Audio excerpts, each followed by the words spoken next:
Hi everyone, China Pace here, and on today's video I want to talk about the story behind my debut novel, Sweet Nightmares. I kind of want to give some behind the scenes facts, first of all about what inspired me to write Sweet Nightmares, and sort of how the story evolved over the years, because I started it first about 6 years ago. So we're just gonna have some fun and talk about that today.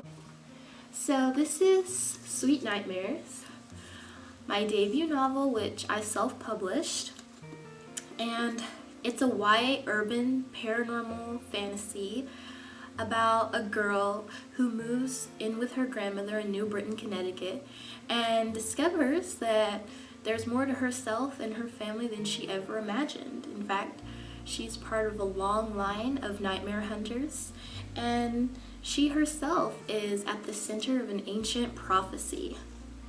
So that's pretty much it. Now, with this book, it actually has a really interesting background. So I initially started it in high school, about 6 or 7 years ago, and there was actually a specific object that inspired this story, and I'm going to show you. This Dreamcatcher first inspired Sweet Nightmares. Now back then, Sweet Nightmares was called Dreamcatcher.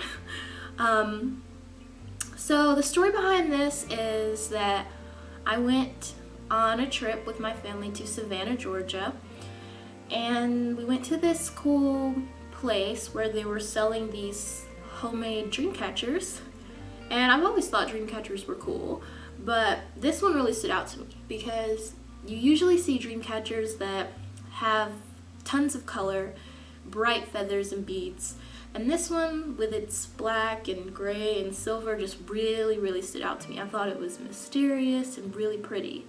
So I bought it, and not soon after, like everything is with me because I find inspiration in everything, soon after I thought of a story. And the story was basically centered around that dream catcher and centered around the question of what if dream catchers did the exact opposite of what they're meant to do. So the legend with dream catchers is that they're supposed to catch bad dreams and in turn give people good dreams while they're sleeping.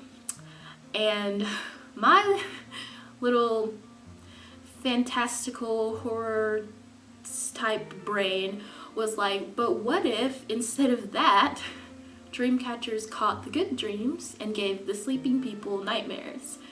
So that is the whole idea that birthed this story. So I started writing that 6 years ago, and I got about 80 pages in, and then I put it off for 6 years. But it was always in the back of my mind because I was always intrigued in the idea of it, and I remember having a lot of fun writing it, and in particular the characters I really loved.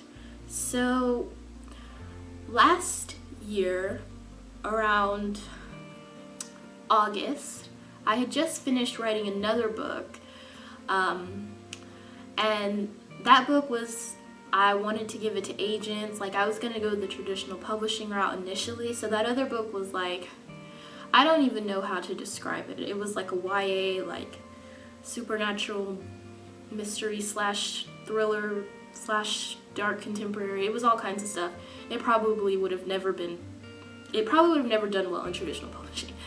But so I had just finished that book, and I was thinking about what I wanted to write next, and the Dreamcatcher story popped into my head, and I had always loved it, so I decided to revisit it. Long story short, I ended up writing it again, giving it a new name, Sweet Nightmares, and also pretty much changing 90% of it. So in the original story, there was a character named Salma. Actually, Salma appears in the new version of the book, but she's not the main character. So we got a new main character. The male main character, which in Sweet Nightmares is Casper Novak, back in the old story was known as Slade. So he's still sort of there in the new book, just like a reincarnation. But Matilda is the same. Matilda, which is Alex's grandmother, she is the same in the now version of the book and in the high school version of the book. So a few things have stayed the same, but the majority of stuff, like the plot and the world building and just the overall theme, has significantly changed. So much has changed. So that's the background of the book. Now I want to tell you about some things and themes and inspirations that have sort of contributed to not only Sweet Nightmares, but the whole series. And the first one is my fascination with dreams. For a really long time, I have just been so intrigued with the mind, and in particular the way dreams and imagination work, and that whole mental capacity for fantasy. It probably has a scientific term, I don't know what it is, but it just really interests me.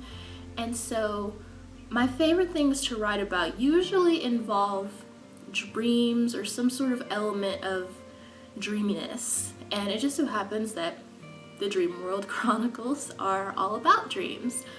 So my fascination with dreams has really inspired this. And so I've done a lot of research on dreams in various mythologies, like Norse mythology, Slavic mythology, Greek mythology, and sort of combine them all together to create my own sort of little mashup mythology legend type thing. So that's been really fun. And I've also been really inspired by the power of the mind. And I don't want to give anything away, but this is expanded on a lot, in particular book 3 and 4, because my main character realizes that it's not always just about outward magic, and that the majority of battles happen in the mind. And that is something that I feel is so important to me, not just in the story, but also just in my life. I mean, like I cannot tell you how many times I have had writer's block or some sort of issue with writing, but it's always been mental. It's never been an outward external thing. It's never been like I don't have enough time to write, or it's never been anything. It's always been mental. And so it really helps me to think about the power of the mind and to incorporate that into my writing as I'm writing. In fact, I have found that as I'm writing and my main character is figuring things out, it's kind of like the same things that I'm figuring out that are helpful to my own life. So like positive thinking and tuning out fear and having confidence and all that sort of stuff. So those are some things that have really inspired the story. So when I was planning and writing Sweet Nightmares, a lot went into it, like my inspiration from the previous Dreamcatcher story, my fascination with dreams, my research on folklore and mythology, and different things related to the mind and imagination. But I also really wanted to include some specific elements in the book, and one of them is sisterhood, because I love sisters, and I feel like sisterhood is not a common relationship in books. You usually have a love story, and I really wanted to expand on sibling relationships. And in real life, my own baby sister is like my favorite person in the world, so it was really fun and really easy for me to get into the mindset of my main character, Alex, and really relate to how much she loves her little sister Zoe and how she would do anything for her. And I just really wanted that sisterly love to come alive on the page and to almost sort of be the foundation for everything, because And this comes to play in the later books. It really all comes down to the sisters. There's a lot of magic, there's a lot of creepy monsters, and a lot of cool stuff that happens.